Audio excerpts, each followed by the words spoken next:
नमस्ते भाई, कैसे हो? तो भाई अगर आप यूपी बोर्ड 12th में हो और अभी के लिए आप फिजिक्स की तैयारी कर रहे हो एंड आपने अंसाल वगैरह कुछ भी नहीं लिया है, तो ये वीडियो लास्ट तक जरूर देखना, क्योंकि ये एक one of the most question है जो कि हर बार लगभग पूछा जाता है। एंड ये होता है भाई आपका बायो सेवर्ट की नियम की सहायता से आपका वृत्ताकार धारावाही कुंडली के केंद्र पर चुंबकीय क्षेत्र के लिए सूत्र की स्थापना करना होता है। ये क्वेश्चन आप खुद देख सकते हैं कि यहाँ पे यूपी बोर्ड 2011 में आया हुआ है, 14 में आया हुआ है, 17 में और 20 में आया हुआ है। और भी दोस्तों कई सारे सेट्स में ये पूछा जा चुका है। आप देख सकते हैं कि इसी क्वेश्चन को अथवा करके यहाँ पे पूछा गया है कि वृत्ताकार धारावाही कुंडली के केंद्र पर चुंबकीय क्षेत्र का व्यंजक निगमित कीजिए, यानी कि इसका डेरिवेशन करना है आपको। ठीक, तो वही ये क्वेश्चन आपको हमेशा आपका दीर्घ उत्तरीय क्वेश्चन जो आते हैं उनमें पूछा जाता है, लॉन्ग रेशनल टाइप में।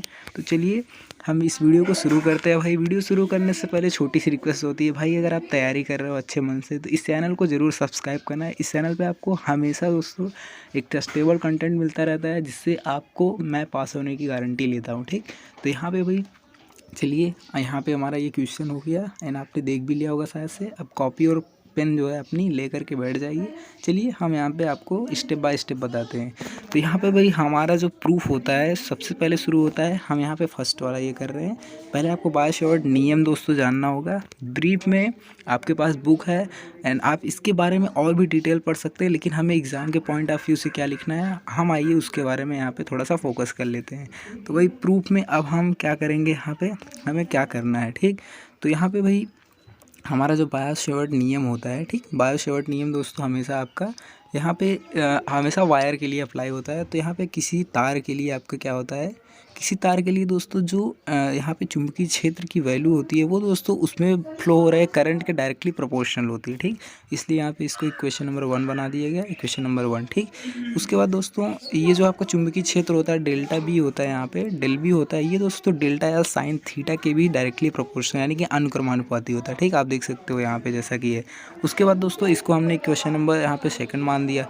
देन उसके बाद दोस्तों यहाँ पे डेल्टा बी दोस्तों 1/r स्क्वायर के दोस्तों आपका भी आप देख सकते हो कि प्रोपोर्शनल होता है, यानी कि आप कह सकते हो एक तरीके से कि आपका आर स्क्वायर के व्युत्क्रमानुपाती होता है। तो आप देख सकते हो कि जैसा कि यहाँ पे ये व्युत्क्रमानुपात का चिन्ह है। ठीक, तो इसलिए हमने यहाँ पे इक्वेशन नंबर यहाँ पे इस साइड में आपको 3 दे दिया। देन उसके बाद दोस्तों यहाँ पे अगर आप देख रहे हो कि ये सेम चीज़ें यहाँ पे डेल्टा बी दोस्तों आई के भी दोस्तों यहाँ पे प्रोपोर्शनल है, इसके भी दोस्तों यहाँ पे प्रोपोर्शनल है, इसके भी प्रोपोर्शनल है। एक तरीके से हम तीनों इक्वेशन को कंपाइल करते हैं तो यहाँ पे हमें ये दोस्तों मिल जाता है। ठीक, तीनों को एक साथ में हमने कर दिया तो हमें कुछ ये इस तरीके का इक्वेशन मिलता है। भाई यही हमारा है बायो सेवर्ट का जो है लॉ वायर के लिए। अब यहाँ पे क्या करेंगे, इस इक्वेशन को इस तरीके से तो रखेंगे नहीं, इसको यहाँ पे हम प्रोपोर्शनलिटी वाले दोस्तों साइन को हटाना पड़ेगा, इसलिए यहाँ पे हम इक्वल टू लाएंगे। ठीक, एंड इक्वल टू की जगह को दोस्तों लेता है क्या, यहाँ पे ये लेता है μ0/4π। ठीक, जिसकी वैल्यू हमें यहाँ पे भी मैं आपको बता देता हूँ कि 2 × 10⁻⁷ होता है। ठीक, निर्वात में वैद्युतशीलता होती है भाई चालक तार की। तो कुछ इस तरीके से हमारा ये होता है बायो सेवर्ट का नियम। तो ठीक, यही है हमारा बायो सेवर्ट का नियम। बाकी इनके बीच में अभी आपको कुछ सेंटेंसेस भी देखने के लिए मिलते हैं, तो वो दोस्तों मेरे ख्याल से नहीं लगता, क्योंकि अभी इसके आगे का जो डेरिवेशन है आपको वृत्ताकार धारावाही जो है कुंडली आपकी यहाँ पे है कि वृत्ताकार धारावाही कुंडली के केंद्र पर भी चुंबकीय क्षेत्र का जो व्यंजक है उस पर भी दोस्तों हम यहाँ पे बात कर लेते हैं। तो भाई अब इसके लिए हमें सबसे पहले यहाँ पे फिगर बनाने की ज़रूरत पड़ेगी एंड फिगर में ही सब कुछ है। तो आप देख सकते हो कि यहाँ पे फिगर बनाना है। फिगर बनाते ही आपके माइंड में एक सेट हो जाना चाहिए कि ये हमने यहाँ पे केवल अपनी सुविधा के लिए लिखा हुआ है कि ये यहाँ पे नीचे की साइड में है। जैसा कि अभी मैं आपको दिखा दूँ, जैसा कि हमें यहाँ पे दिख रहा है कि ये दोनों ऐसा लग रहा है कि यहाँ पे नीचे से तार गया हुआ ऐसा, लेकिन ऐसा कुछ नहीं है। वृत्ताकार कुंडली कैसी होती है, कुंडली मीन्स क्या होता है भाई, कुंडली मीन्स ये होता है कि आपका जैसे एक तरीके से ऐसे वायर किसी उस पर लपेटा हुआ हो। तो यहाँ पे जो एक लूप बनता है हमारी, एक लूप यहाँ पे किस तरीके से बनता है भाई, एक लूप यहाँ पे इस तरीके से बनेगा कि ये जो आपका यहाँ से शुरू हो रहा है उसके बाद यहाँ पे आके एंड हो जा रहा है। ठीक, यही हमारा एक लूप है। हमने यहाँ पे अपनी सुविधा के लिए भाई यहाँ पे हमने इसको इस तरीके से बना दिया है। ठीक, तो अब यहाँ पे हमारी करंट फ्लो हो रही है आई, इधर से आप देख रहे हो। उसके बाद यहाँ पे ये हमारी करंट यहाँ पे फ्लो हो रही है, आप देख रहे हो यहाँ पे इस तरीके से, मतलब लेफ्ट हैंड साइड से होते हुए जा रही है एंड यहाँ पे राइट हैंड साइड से निकल जा रही है। ठीक, तो इस तरीके से यहाँ पे फ्लो हो रहा है कुंडली में। जो है करंट का फ्लो। अब यहाँ पे जो बी है आपको यहाँ पे फाइंड आउट करना है चुंबकीय क्षेत्र केंद्र पे। केंद्र हमने यहाँ पे ओ माना हुआ है जैसा कि आप देख रहे हो।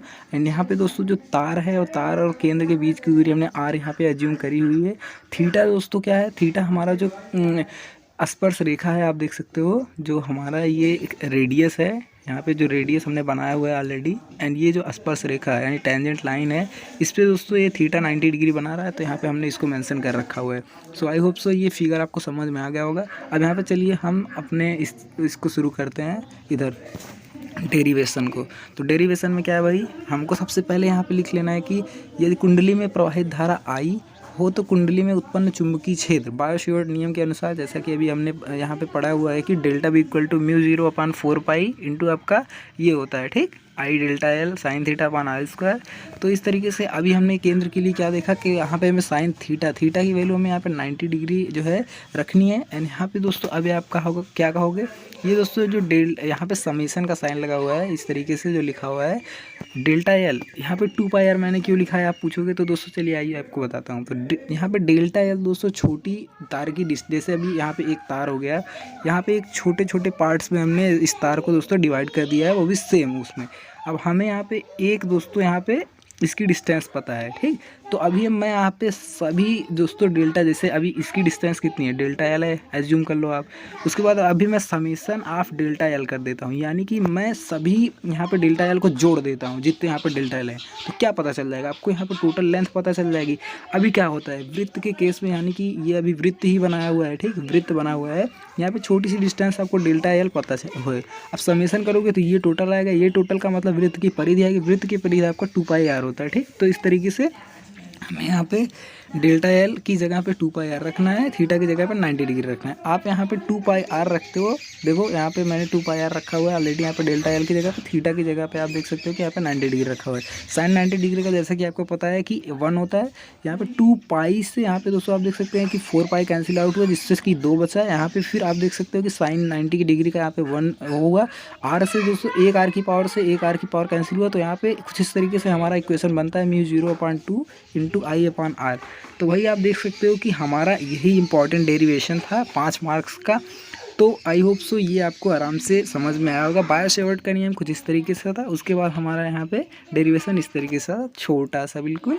एंड आपने इसको नोट कर लिया होगा, बाकी आप रिवीजन करते रहिएगा इसका बार बार में। बायो-सेवर्ट नियम आपको यहाँ पे 99% दोस्तों देखने के लिए मिल सकता है, किसी ना किसी सेट में तो ज़रूर आएगा ये, ठीक। ये काफ़ी इंपॉर्टेंट था। बाकी के लिए मैंने अभी रिसेंट में जो वीडियो एक और अपने चैनल पे अपलोड करी हुई, उसमें टॉप 5 आपको ऐसे ही क्वेश्चन सेम करवाया है, जो कि आपको विगत वर्षों में यानी कि 2020 में, 19 में, और दोस्तों यहाँ पे जो न्यूमेरिकल आपको इंपॉर्टेंट है वो भी दोस्तों उसी में इंक्लूड किया हुआ है मैंने। तो आप उस वीडियो को ज़रूर जाके देखिएगा। एंड इस वीडियो को दोस्तों प्लीज़ लाइक करिएगा एंड शेयर करिएगा अपने दोस्तों को ज़्यादा से ज़्यादा, एंड सब्सक्राइब करिएगा भाई अपने को दिल से, ठीक है।